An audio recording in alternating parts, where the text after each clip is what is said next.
Crystal, and welcome back to our YouTube channel, Bible Based Teens. Today is Sunday, December the 28th, and this is our follow-up video to our episode from last week. And before I get started, I just want to say that if you like the content of this channel, go ahead and like and subscribe so you can get our new content week after week.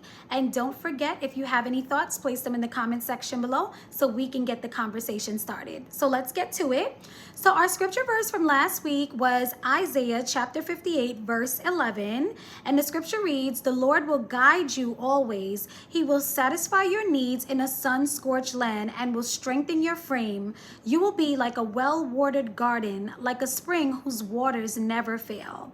And we said last week that this verse was saying the Lord will satisfy all our needs, both physical and spiritual, and we will be like a well-watered garden in a parched land. So this really represents renewal and life. And another thing we said was that when we think about a spring, we think about something that flows from the inside out. And so when that living water that's inside of us flows outwardly, we're not only able to be well watered ourselves, but we're able to water those around us and bring them life as well.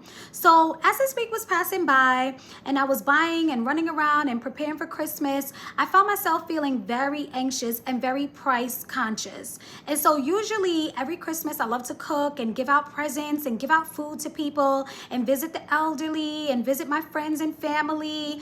And I found myself becoming so anxious about everything because this Christmas was feeling tight financially. But as I was going about, I heard the Lord speaking to me and encouraging me not to be anxious and not to diminish my giving or my sharing.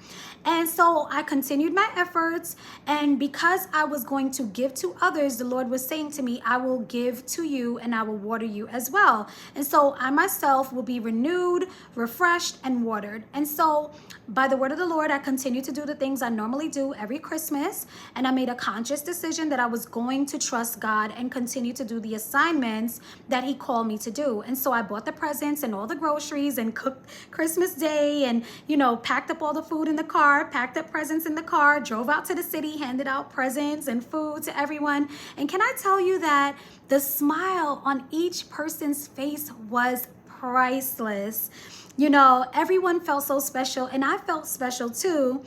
And so the next day came and, I went to check the mail, and in the mail was a check for something that I had overpaid for.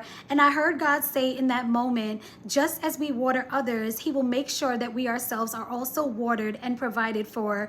And so I felt like God was saying we need to keep on doing the things that He's calling us to do and continue making impact, because as we continue to be obedient to Him, He'll provide for both our physical and spiritual needs.